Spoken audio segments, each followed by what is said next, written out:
That and Susan Moriarty and I have been working up some thoughts to put in front of the group here about Model UN. So Susan's going to jump in and out, and we'll kind of hand things back and forth here as the conversation moves.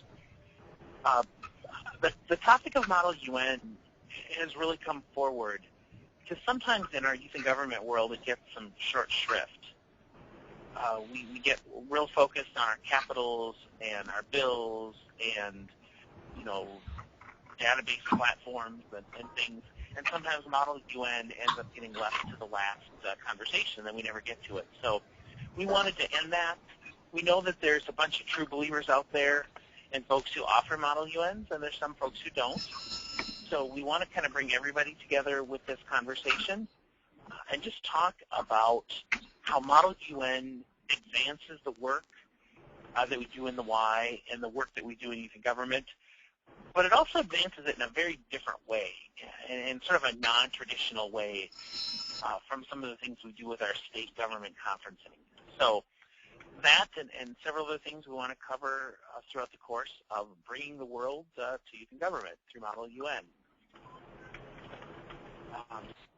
So if I can make the slide advance.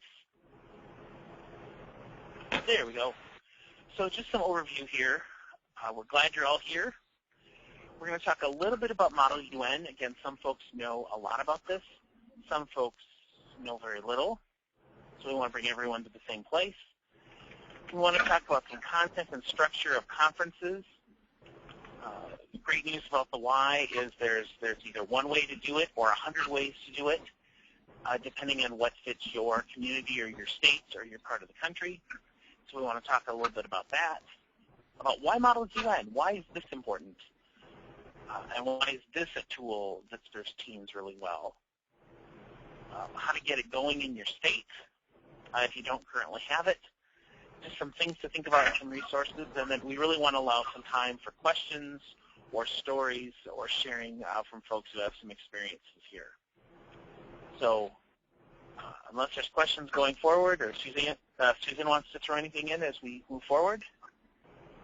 No, I mean, we've been doing Model UN for a long time, and I think one of the benefits is that it really helps, especially if you're focusing on middle school, with the semesters, which, our schools do kind of world history and whatnot, and so it fits into world history in the fall, and then they do the state history and whatnot in the spring. So it works really well in the curriculum, and you might want to look at that when you're getting involved.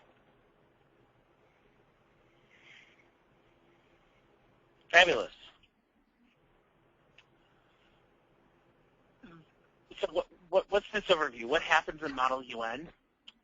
And the real short and glib answer is the same thing that happens in our state government conferences.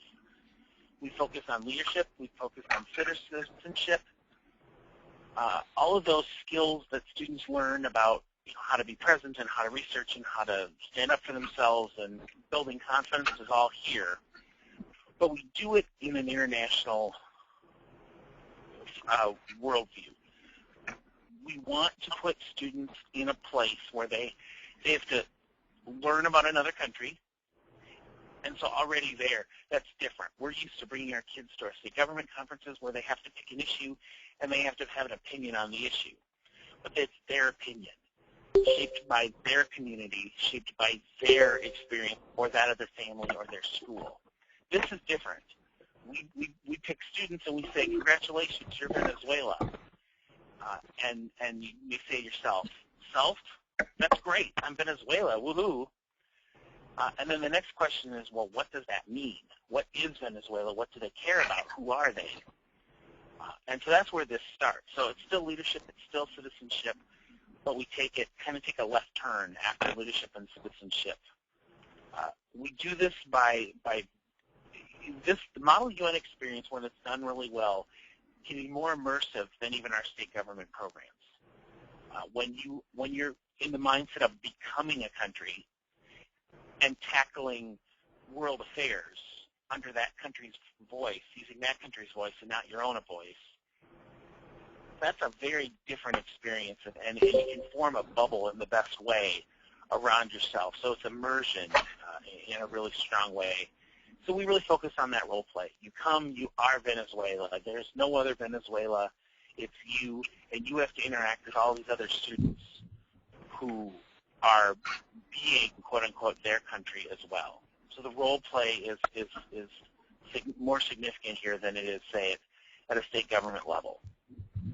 And that's really how we give those students that picture and that window to the world. There are several youth and government YMCA programs that run Model UN. We think we have a comprehensive list here, although I'm sure we'll miss somebody. So you see those states on your screen. Certainly the eastern states come together, and that's a consortium. Many of us are aware of Curtis and his work with several mid-Atlantic states pulling together a conference. Texas is in the works to build their program, and they've been playing with this on a small scale for a few years and are getting ready in a year or so to take a big leap and join the Model UN family. But we are kind of, the YMCA is kind of a small player in Model UN world. I've had some personal exposure to this in this last year. There's scores of colleges and universities that offer Model UN programs for high school. That they will put conferences on for high school students, as well as go to college Model UNs themselves. The United Nations Association puts on some Model UN programs in different parts of the country, either straight up Model UN programs, or they use their Global Classroom Initiative through some of their state or local chapters. I found, just from a Midwestern perspective, feels like this is a big deal on the East Coast and it's a big deal in California. And if you live in flyover country, Model UN is kind of a strange beast, and there are fewer and further between, although that's really changing. So even if you don't have a model, you don't sponsor a Model UN in your state, I think one of the theses I would put in front of all of us is if you don't have one, join up with one or get your students plugged into one because of the great value that programming gives, and we'll talk more about that as we go through. One of the keys for Model UN in the Y world is that we model real-life structure, just like we do in most of our state government programs. Things differ from state to state, but generally speaking, most of us have a General Assembly that run Model UN. Most of us have a Security Council, or in my case, I have 3. Economic and Social Council, the International Court of Justice. Some groups have crisis situations.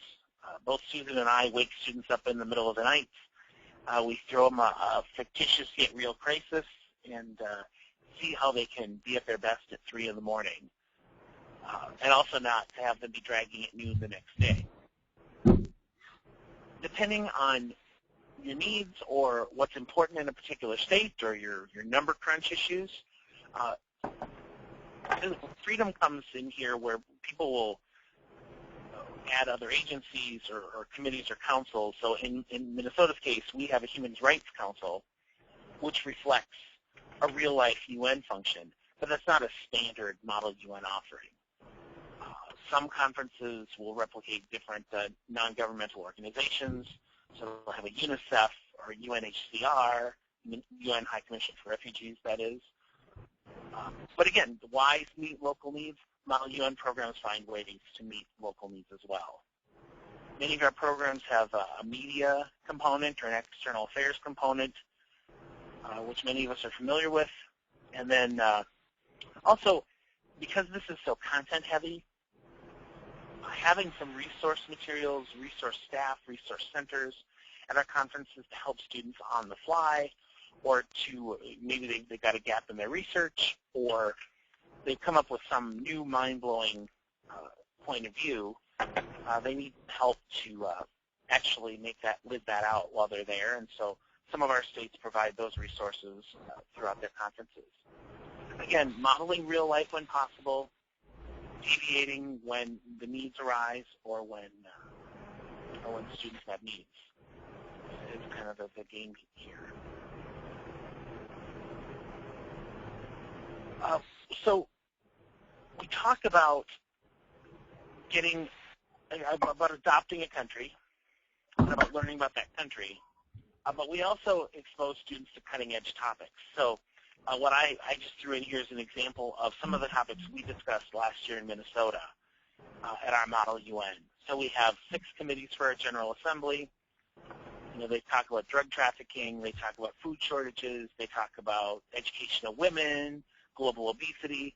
These are things that real-life people are dealing with every single day around the world, and we ask our students to address these in 3 days. In our Human Rights Council, it sounds a little funny, and our kids thought it was funny, but it's a real serious topic about persecuting children as witches. If you want to decredit, an opposition candidate or an opposition tribe, just say that they have a witch in their midst and let the persecution begin. We need to put a stop to that. That's a really serious topic, even though it doesn't sound so serious. So we try to cover the breadth and depth of what's going on in the real world, really provoke some thought in students and have them walk away with some learning here. Different states pick different topics. This is just an example of what we do in Minnesota. So there's some steps here, and I've been alluding to some of these throughout my conversation. I mean, first, we have to get students together. That's the easy part. We all know how to do that. I hope we do. We adopt that country. There's different mechanisms for doing this in different programs, but somehow figuring out who's going to be Venezuela and who's going to be Botswana and who's going to be China, figuring that out, getting those assignments done, helping students learn about their country. As I said, I have some resources that we use in Minnesota that we call it a study guide, or I'm sorry, a status report. But the group gets together, and it's information that they can find pretty easily online, or in the olden days you'd look at in the encyclopedia. But it's talking about, what do people wear? What do they eat? Who are their enemies? Who are their allies? Do they have a king or a president or a prime minister? What do they import? What do they export? Learning about that country from a 360-degree perspective. Then once they've learned about that country, they go into step 3 and get assigned their individual or their group events. Learning about education of women and what that means throughout the world, for example. Putting some sort of research into that. And by doing that, they do step 4, that they take a leap of knowledge. As I'm fond of saying, there's no such thing as a website called www.polandhatesnukes.com. Oftentimes, you have students who represent countries where there's not a lot of good information out there, or you have a country, for example, if you're representing, a country in sub-Saharan Africa, and the topic is polar ice caps. That's not.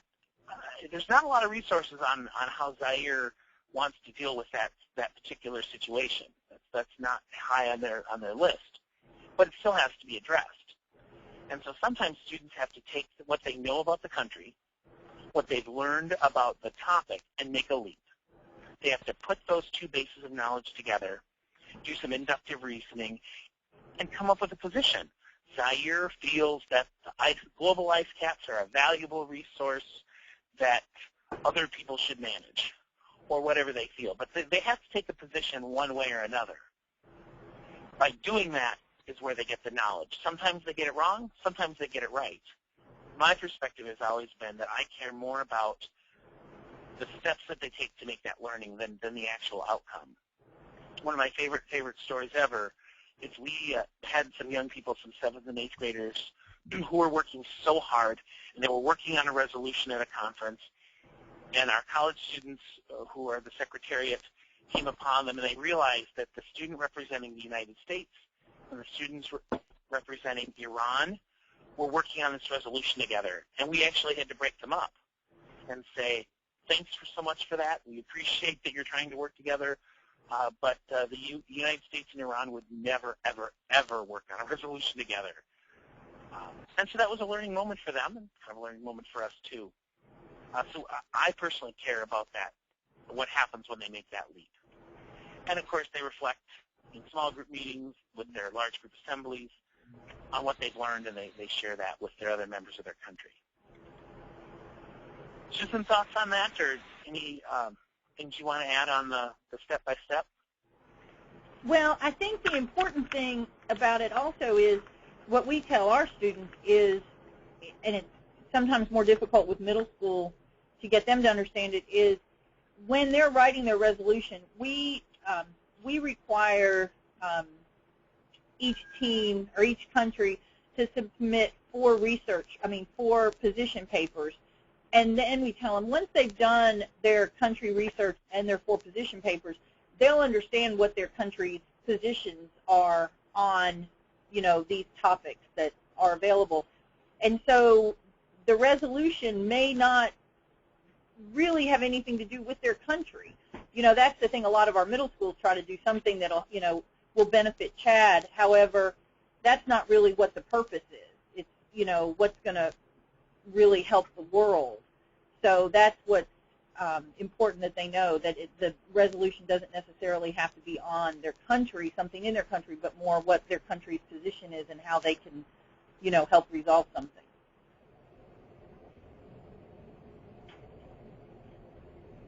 Absolutely. So that's a little bit about process, a little bit about what students do and how they do it, and there's much, much more we could go into that has more than a 1-hour webinar. It'll take more than that amount of time. I want to move a little bit more to why do this. There are about 40 states that offer state government programming and about 10 that offer Model UN programming. So clearly a small portion of the field. Why muddy the water? Why focus on international when we're really good at national and even local in some of our states? A couple of things have kind of come forward here that are unique to Model UN. The first one is that bullet point on team versus individual.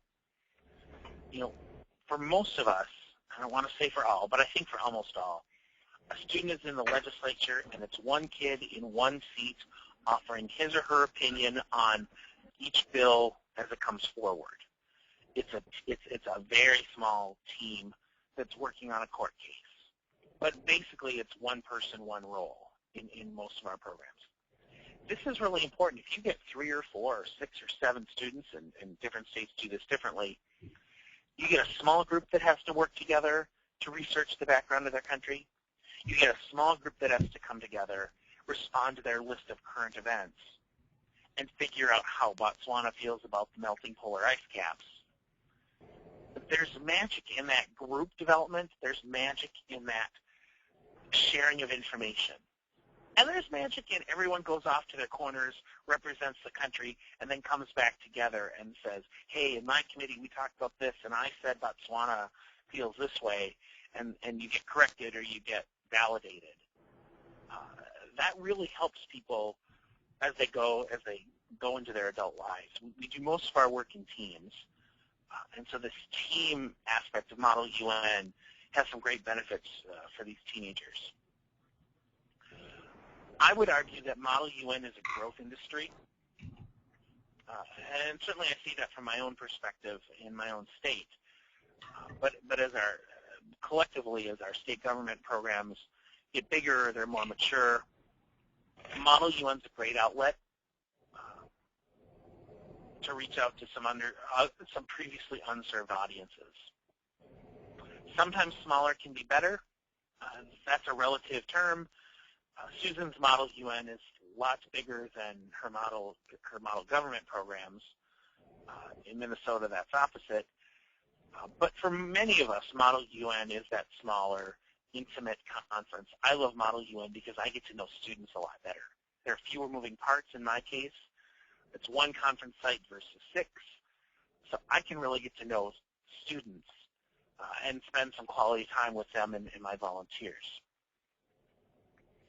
Model UN brings in this diversity and inclusion piece.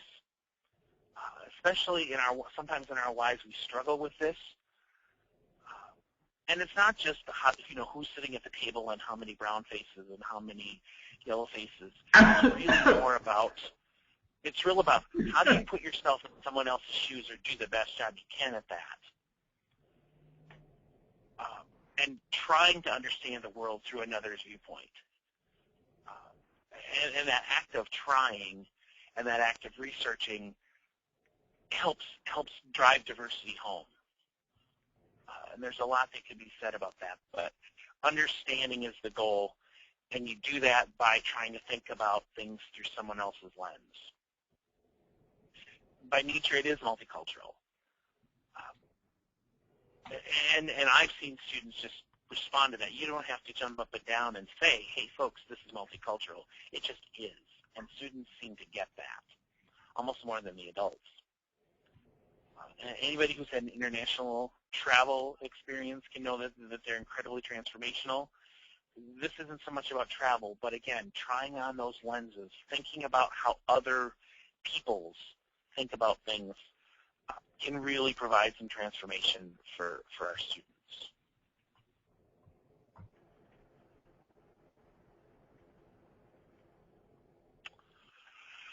So how do you roll with this in your state? Again, I would maintain this is something, whether we offer it or not in a particular state, we should be driving students toward this type of experience in addition to what we're currently offering.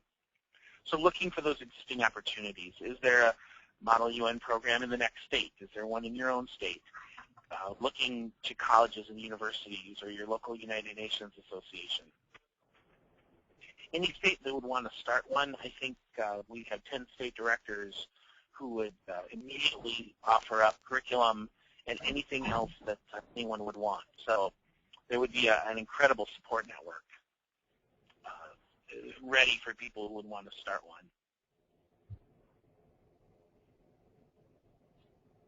Thinking about getting this accredited, particularly for those of us who offer it, getting it, making sure that we're aligning with Common Core or it's in whatever state guidelines for graduation is important. And again, we tend not to think about that.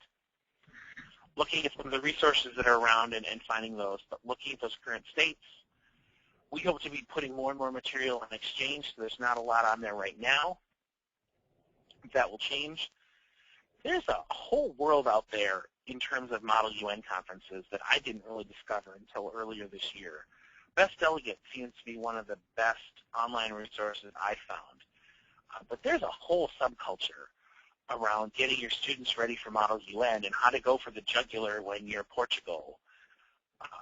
A little more competitive than many of us would like, but high-quality learning, high-quality preparation techniques. Best Delegate just seems to have a lot of that in the same place. The United Nations itself has a ton of resources. They have the Cyber School Bus, among other things. But if you just go to UN websites, un.org,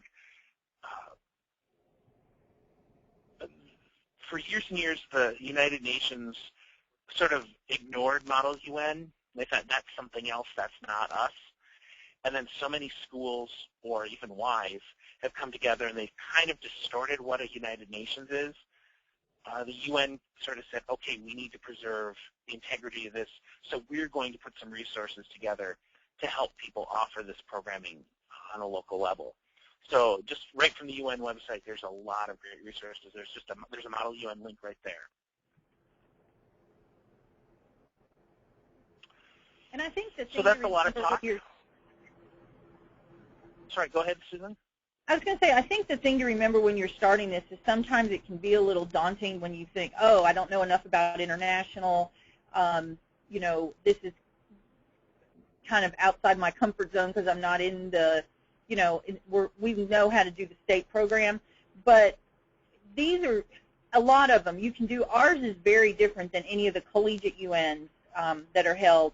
However, we have a lot of schools that do both. I mean, that they go to Yale and Princeton and Vanderbilt and Rhodes and all of those because these students just are sponges. They want all of this. They want to do this, and the schools want to give them the opportunities. However, you've got a captive audience with your advisors and your schools that already do your state program. So you can model it, you know, any way that you want to. And as Orville said, you know, small, obviously they start out small. But like I said, ours is very similar to our state conference. We do the committee process. Now, the committees and how they rank them are different. However, we do teams of 2 or 3, and they write their resolution prior to the conference like they do, at GIG. So it is just a continuum, and the students like that, and the teachers like that educational part that they're writing that. With UN, they do the committees on the first day, and then they're in, and just because of our size now, we do 2 general assemblies on Saturday and then 1 plenary on Sunday. But you can model it very much after your state program. So I know when I first started doing it, I thought, I don't know enough about international, and there's no way I could do this. But as Orville said, there are a lot of resources out there. And the beauty of what we do is you don't have to reinvent the wheel. You don't have to do it like the collegiate ones where, the students come together in a group of, 10 or 15 or 20, and once they get there, they can write a resolution or do it. You can do it where they bring a resolution and you have a book very similar to the state conference.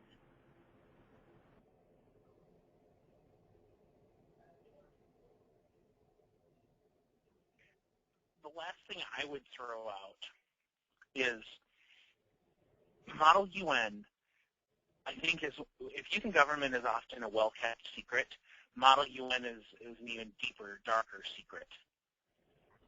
And I would like to see us break out of that. There's some opportunities here for middle schools, opportunities for high schools. This tends, as I said earlier, Model UN tends to be an East Coast or a West Coast thing.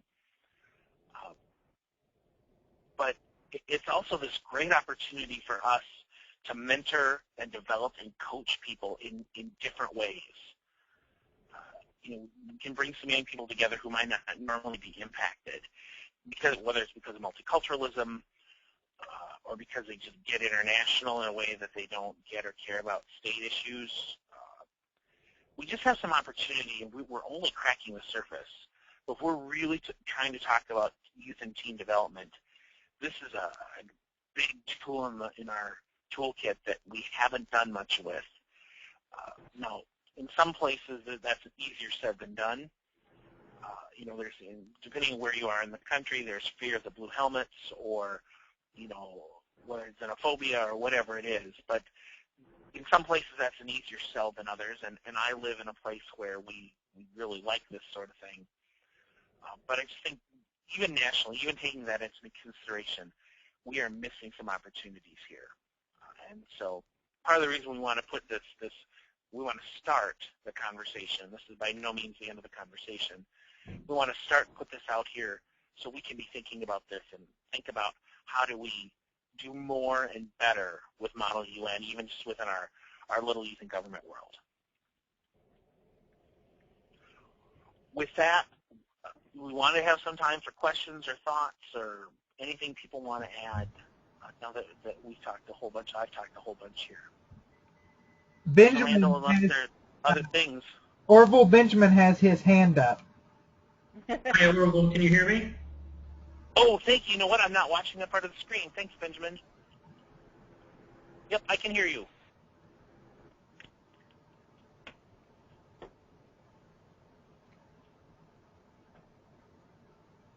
But now I can't. Are you still there, Ben? Can you hear me now? Yes. Cool. Sorry. The USA, the United Nations Association of the USA, has an entire website full of curriculum that's really geared to high school students, which is phenomenal. There's a huge amount of information there. In fact, you could really probably do a whole year's worth of curriculum just based on that. So that's kind of a pre-prepared package. They also have an entire website devoted to starting the Model UN conference. It's a little bit more geared towards students individually, and then they can take it to a teacher. But there are some good resources in there for those of us that are perhaps looking to dip a toe into it at least initially. So throwing that out there for resources. And then just to go back a little bit, why Model UN?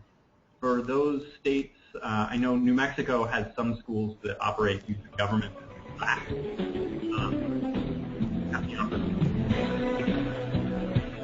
Uh-oh. And then a fall semester of Model UN, and it's a full year of it. That in mind, if you're going, good alternative.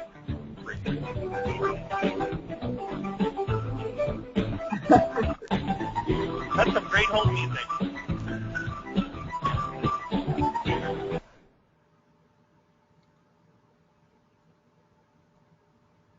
Okay.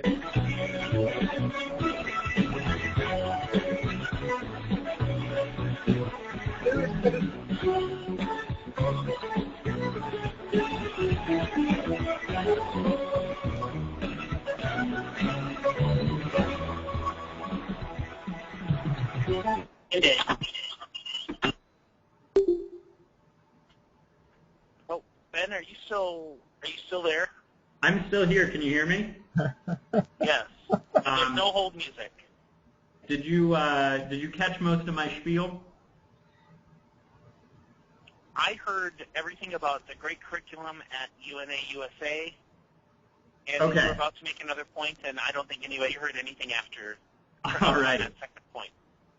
So for those of us that run spring conferences, New Mexico runs an April conference.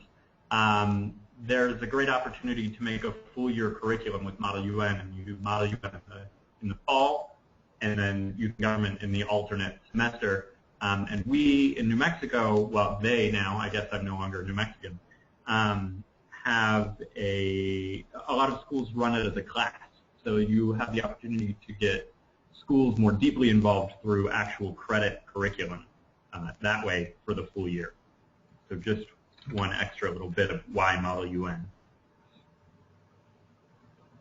Exactly. That's what I was saying, Ben. That's how Tennessee runs it. We do the UN in the fall, and we actually do our gig advisor meeting during UN, and which our UN the two weekends before Thanksgiving, and then again you've got that captive audience. The kids are chomping at the bit to get involved in gig because they've met people, they've had fun, and they want to continue it. So it's easier for the teachers to go back, and when they do their their follow-up for the UN conference, then they say, oh, and by the way, gig registration has started.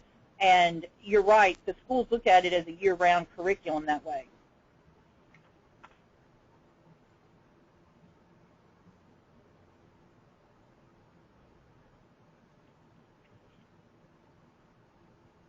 Does any fabulous stuff? Does anybody else have thoughts or questions or things they want to throw out to the group?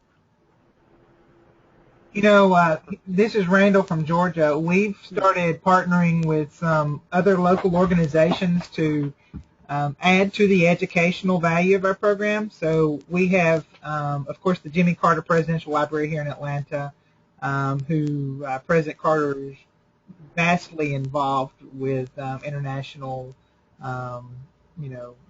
service and international work. And we also have, as kind of a field trip within a field trip, have taken students to the Martin Luther King Memorial Site, and we have a Jewish Heritage Museum here that deals with the Holocaust. So we've incorporated that, all three of those items as kind of field trips within field trips so that it's a value added, and it adds to the realism and the historical value, as well as the educational value. But I would imagine that many of the other places around the country would have similar resources that you could, if not use as a field trip, partner with to help with the UN program in your state.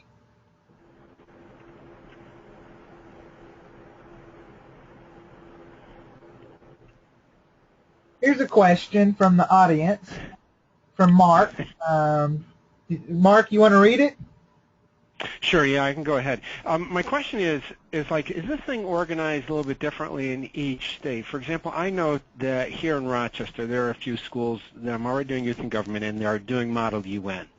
And I believe that they do a conference here in Rochester, and then I know that some of them in the Adirondacks do one up in Messina, just outside of the park, and then New York City has a conference. So how is this organized? Is it like certain schools choose to participate and then they hold their own conference?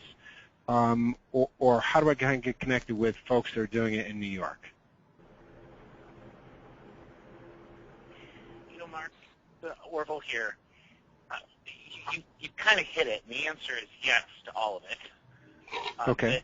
Model UN, strangely enough, can be really democratic in the sense that you can get a school that says, let's host one, or let's have a Model UN club, and let's do an invitational. And so I've seen that model. I've seen colleges that will offer Model UN, and it'll be a professor and maybe a few students will get something together. And I know there's several colleges, even here in Minnesota, that offer it. The challenge for them is sometimes they're on again, off again. If the professor goes on sabbatical, Model UN ends up going on sabbatical. Or if there's not a whole bunch of students who are interested in running it in a particular year, it may happen or it may not happen. But it really kind of depends on the strength of those local organizations. School ones tend to be a bit more consistent. The bigger colleges, and not just the Ivy Leagues, but the Ivy Leagues, I think pretty much all offer them. But there's a lot. University of Chicago in the Midwest is a very big one. 3,000 kids or something like that.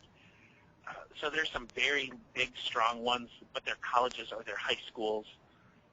Some of them are a day, and and some of them are multiple days, like some of our programming. It really depends. You kind of have to have your feelers out. It also depends on the strength of your local United Nations Association. Mm-hmm. Some of these UNAs are very connected with these local Model UNs, and some, wouldn't know a Model UN if it bit them in the nose. So it really varies by state. You happen to live in a state where it's pretty robust, and so it may be a little harder to put your finger on it, but it's a little bit of a hunting exercise. Sure. And let me just ask another question. Recruiting, and maybe you and Susan can even answer this one, or maybe somebody else can as well. Sometimes we kind of do youth and government kind of directed towards schools. So if I already have some students in a school, they're probably already engaged. But are you addressing this towards say some teens and some YMCAs? And what are some things that you've done before to get some kids interested in this type of program? Because off the top of my head, I'm thinking, well, camp might be an interesting environment, and you speak towards junior high school students, and so sometimes we have some kids that are almost aging out of camp or looking for something a little bit different to do, where I could almost say, could we do something like this as a summer environment, get some kids a little bit excited to do a real simple modified thing, a little bit as a feeder for it moving forward. So just kind of curious if anybody's ever had any experience like that or ever tried anything? We actually, Mark, this is Susan with Tennessee. We have the same kids that do both. We have for both middle school and high school. The majority of the kids that do our Model UN are also the ones that do the gig program. And most of the schools that are, really large, a lot of them will have, 2 advisors who are the main advisors. One will be responsible for UN and one will be responsible for gig, but both of them obviously come, in addition to any of the other ones that come. Mm-hmm. But, it is. I mean, you could definitely kind of start it in camp, but with our middle school, which our middle schools are one-day conferences, mm-hmm. and as I said, I mean, we start in the morning and we do committees in the morning, then we break for lunch, and then we're in the General Assembly in the afternoon. So it is very similar to the setup that we do for YIG, especially in middle school. But I would definitely contact the same schools that you're already in, and that's the beauty of the Y doing it, is you can kind of set it up, as just another component of your state program. Of whatever your, like we're the Center for Civic Engagement, but we do the programs we do are Model UN and Youth in Government. And even though there are others in the state, Vanderbilt does a Model UN, and actually in Chattanooga, probably about 10 or 12 years ago, they started one that now they've partnered with a university down there. But you've got that captive audience. They already know you and how you run the program, so you definitely could start, and you can start with just the General Assembly. And that's what Tennessee did, started with the General Assembly and then just added the components as the program grew. So you could, add the Secretariat or the Security Council or the court, as the program grows. Gotcha. Okay. That's good, helpful. Thank you. You talked about really one thing and then indirectly about a second thing that I think is important. Okay. And one is, is this directed towards students? And I think even more than our state government programming, if you find the right students, and in year 1 or year 2 or year 3, it's all about getting that right group of committed folks who can come and be successes, and then they spread the word. But this is I found this is almost easier. For some reason, we've turned a corner, and I don't know if this is a Minnesota thing or what, but every pitch I do for Model UN is easier than the same pitch I do for Model Assembly, for the state government piece. Because I think the number of students who are going to salute Model UN just when they hear it is smaller, but they're more committed. So they're more willing to jump on board when something is put in front of them. I think that's point number 1. Point number 2, the pitch for Model UN is way easier for teachers because they see the academic rigor, at least, again, in our state, the rigor of Model UN is much higher than the state government program. Not to say that there isn't rigor in our state government program, but the whole business about researching a country, about learning about current events, teachers look at this and say, wow, this is a missing gap in my curriculum. Or it isn't addressed in the curriculum, and I'd like a way to address it without me having to build a lesson plan. This is an easier sell. And so years ago, we used to think that students would come to Model Assembly and then maybe they'd come to Model UN, but the groups would maybe transfer. We really find it's reverse. If we get them into Model UN, they're in for a couple of years, then they say, what else have you got? We talk about the state government piece. Then they might come to the state government program. Okay, but great. That's been a shift in the last decade. Interesting. Okay, great, thanks.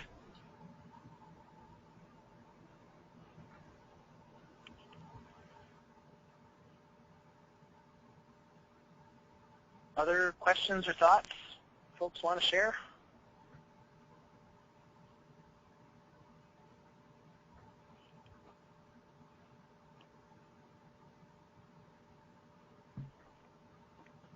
Okay, Randall, what's next?